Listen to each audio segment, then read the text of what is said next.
Waalaikumsalam warahmatullahi wabarakatuh. Izin sedikit mewawancarai Ibu sebagai Ketua KWT di sini ya Bu.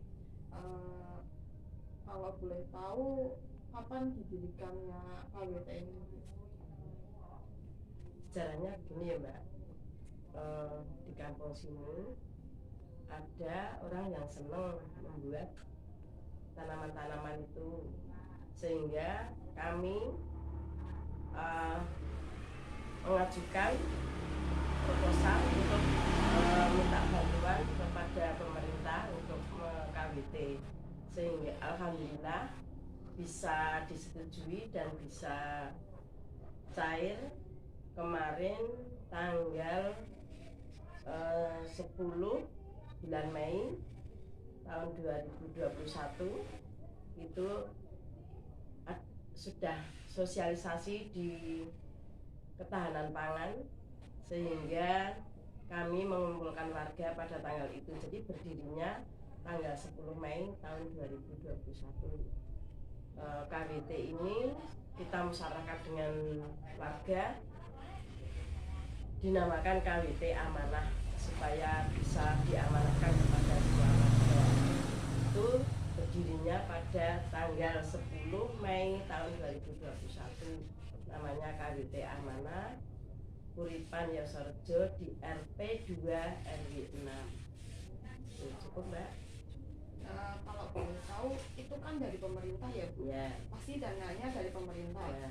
Kalau boleh tahu itu lebih dari cukup atau cukup bagi pembuatan KWT itu Bu?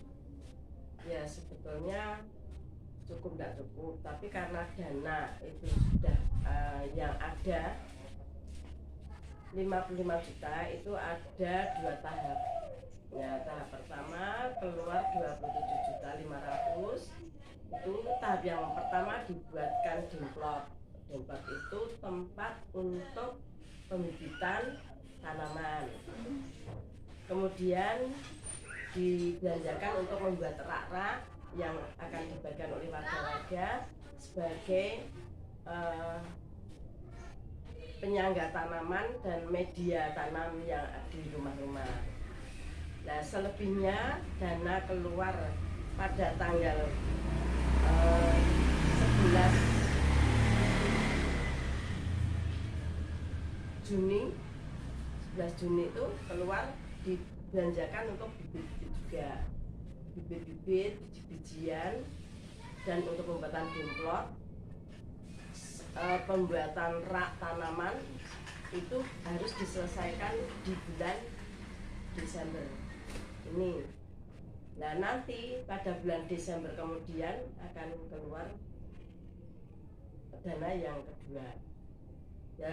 Ya cukup sih, sebetulnya cukup, cuman kan karena warga itu kan belum ahli ya Mbak ya, belum ahli, maka kita ya istilahnya tanam tapi hasilnya tidak seperti petani. Tanaman kita harus menguntungkan, seperti itu kalau petani. Ya kalau kita kan masih tahap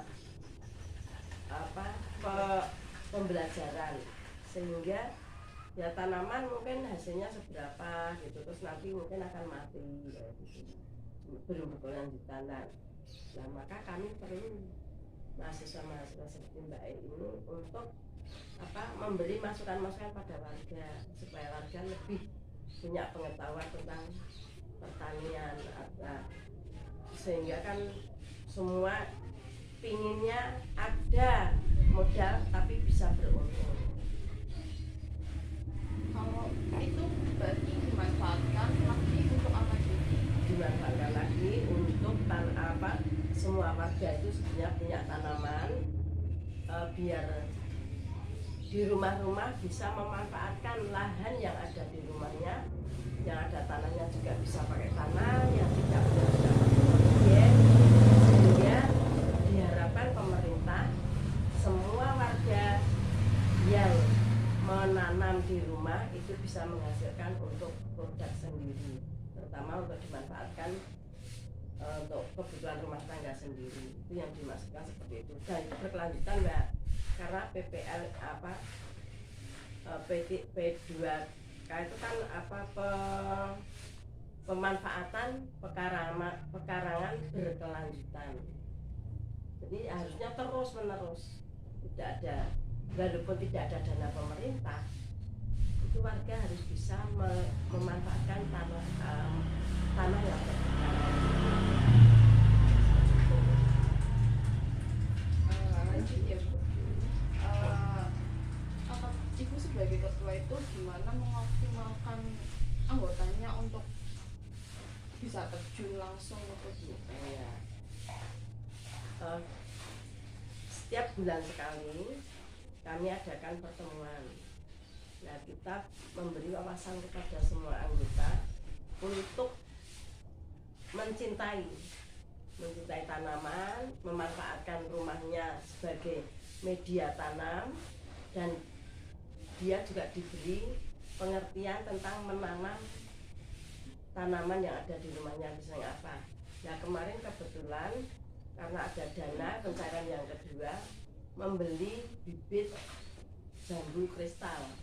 Nah, ini diharapkan di setiap rumah mempunyai 1 pohon bibit jambu kristal dan bisa menanam sayur-sayuran, buah-buahan, tanaman obat keluarga di rumah-rumahnya. Harus menyenangi itu. Kalau tidak senang, tidak akan terlaksana. Karena kan kita kalau maksudnya tidak sayang kan tidak akan melaksanakan itu. Nah, sehingga diharapkan setiap rumah mempunyai polybag yang disenangi, mau sayuran, mau buah-buahan, mau tanaman obat keluarga, ini seperti itu.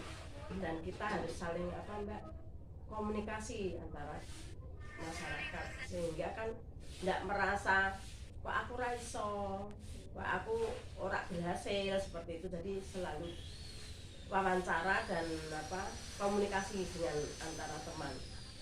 Jadi harus bisa mengoptimalkan semua anggota. Lanjut kembali ya Bu.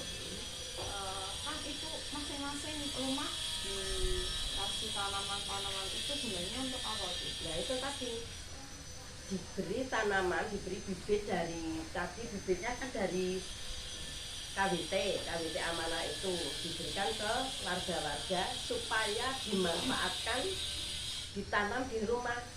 Kalau sudah panen bisa dimanfaatkan untuk kebutuhan keluarga, terutama sayuran, tidak usah beli.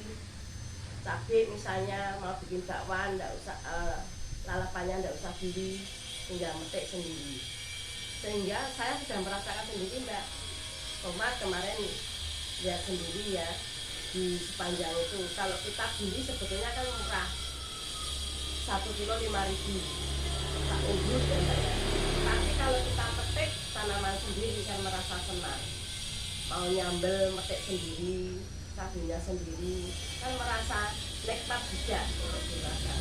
Nah, sehingga di setiap rumah itu diharapkan dengan tanaman, dengan adanya KWT ini bisa memanfaatkan pekarangannya dengan polybag maupun tanahnya dan menghasilkan yang ditanam itu apa bisa dinikmati keluarganya sendiri. Itu yang diharapkan. Kalau boleh tahu ini kan baru sayur-sayuran ya Bu. Ya. Selanjutnya apakah masih sayur-sayuran atau buah-buahan lain itu bisa nggak Bu? Atau hiasan kayak bunga mawar kayak gitu? Bisa. Maka tadi saya sebutkan ya Mbak, dimanfaatkan pekarangan yang ada di rumah itu untuk tanaman yang disenangi apa? Boleh sayuran, boleh tanaman obat keluarga, boleh buah-buahan seperti ini kan ada anggur bisa pelindung, jambu itu nanti belimbing bisa. Saya ada buah strawberry itu. Itu kan murbei, buah murbei itu zaman.